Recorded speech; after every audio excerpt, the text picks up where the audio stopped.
brainchild of a response. First, keep in mind, those virtual gestures are godsends to emotion-challenged guys who rely on them to communicate their feelings without having to put them into words. But okay, yes, an onslaught is annoying. To get him to stop, you must refrain from using emoticons yourself.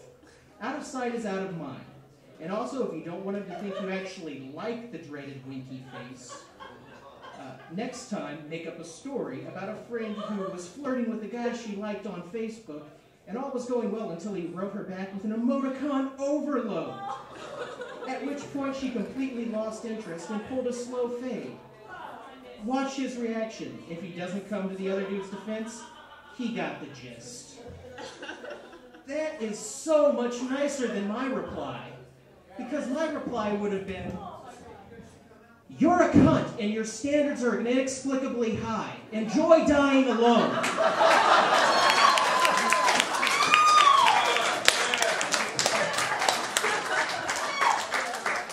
So do we have any tattooed people here? Anybody got any? Right on. I got my first tattoo when I was 18 years old, and I kind of regret it now. Because I got a tattoo of my favorite band at the time. I don't know if you guys have heard of them. They're called the Insane Clown Posse. I was shocked to find out they suck too. But now, you know, I'm 25 and I want to get it covered up with something that I know I'm not going to think sucks in like 10 or 15 years. I just haven't found a classy way to combine barbecued ribs and blowjobs yet. The barbecued ribs is a tricky part. But I honestly, I jumped off board with the whole ICP thing once I realized their fans are fucking douchebags. And you know, like, it's horrible that a fan can actually turn you off to something so much. But then I was thinking about it, and I am still a WWE fan. Woo! Yeah. See, okay, except for the fact that I went to a match a few months ago, and it was between two guys from Japan and a guy from Russia, and the dude next to me started chanting, "USA, USA." It's like, hey bro, this doesn't work, not in this case. Next one, just hold off on it. You guys have Facebook? Anybody here Facebook people? I love Facebook, but it's fucking out of control. And in fact, I actually got a friend request from my grandma this week on Facebook. And it's kind of rough because, you know, how do you tell grandma, you know, I'm sorry, we can't be Facebook friends because you don't need to see pictures from the night I chugged a bottle of Jaeger and my friends drew a dick mustache on me. But Facebook is kind of cool because of the fact that I can see who got fat since high school. And since I was fat in high school, it's kind of like everybody's copying my style. I would totally have a date to prom if they had it today. Speaking of prom, let's talk about sex a little bit. Yeah, I didn't have any, so that's why I totally quit. But people are into some fucking weird shit, like foot fetishes. I actually know this girl who got paid $500 to do what's called a cake and heels video. And the whole premise of it is they shoot her from the shins down, she wears a pair of heels, and she stomps in a cake. And people pay money to masturbate to this. What the fuck? Who's jerking off to this? I don't fucking know. But the whole foot fetish thing doesn't make sense to me. And then the whole bondage thing, it doesn't really make sense to me either. Just because I always get worried, you know, what if the zombie apocalypse breaks out right now? I really don't want my reanimated corpse to be found nude and tied to a bed. It's just a personal pride thing. But then there's what I like to call the crown jewel of the freaky sex people. They're called furries.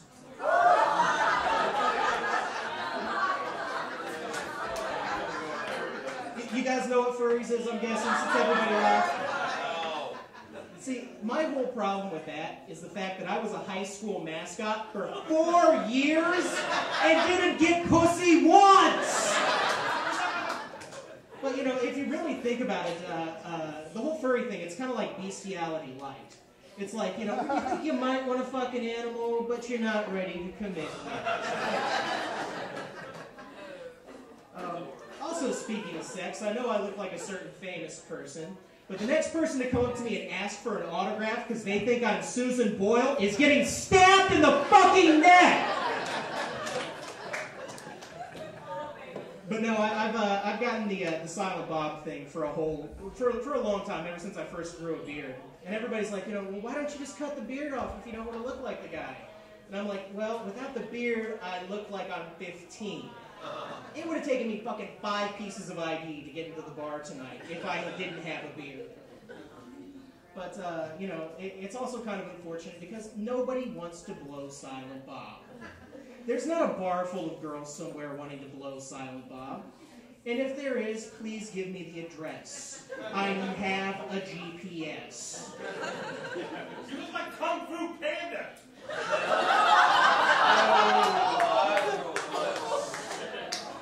I actually had a little kid tell me that I looked like Kung Fu Panda once. And I did think it was a compliment at first. And then I watched the movie and found out it's a 90-minute fat joke about a panda. And then I got fucking angry! But I also love Star Wars. I fucking love Star Wars. And I'm such a goddamn nerd. I named my balls Boba Fett and IG-88. That way I can call my dick the Star Destroyer.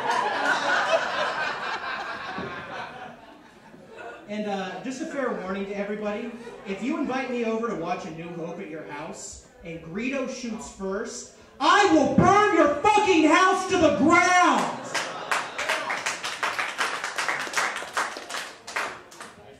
So, was anybody here also disappointed with the swine flu? I was so fucking disappointed with it. Just because of the fact that, I thought that was how the zombie apocalypse started. I'm like, oh shit, awesome, it's zombie time. Which would have been cool for me if I got the slow sauntering ones that I could get by with a power walk. But if I get the running ones, I am so fucked. Because I don't know if you've noticed this, but I'm a little too tubby to run. I've actually progressed beyond the peanut butter and jelly sandwich to the peanut butter and jelly with funfetti icing sandwich. By the way, awesome when you're high. I just got one more quick thing that I'm going to do and then I'm going to get out of here. You guys have been an awesome crowd. Thank you guys so much for coming out today. Give yourselves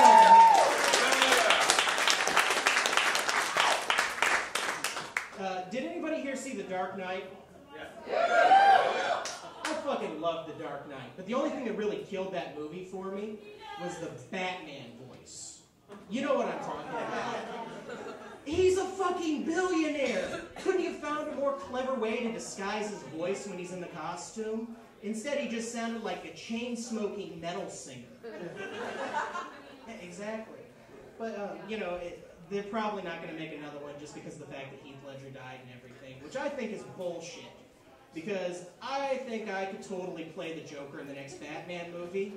They could call it Fat Joker, and explain that the Joker took off some time from crime to explore his options as they pertain to Hot Pockets.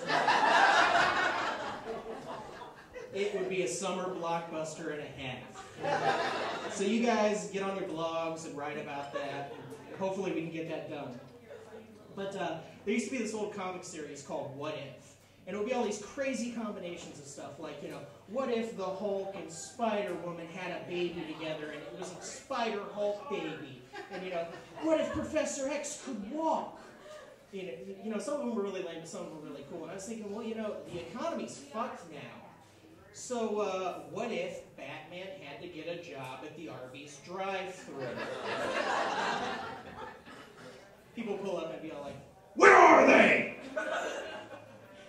What, dude? The curly fries! That's your gig, man. $16.95, please pull around. I stand corrected.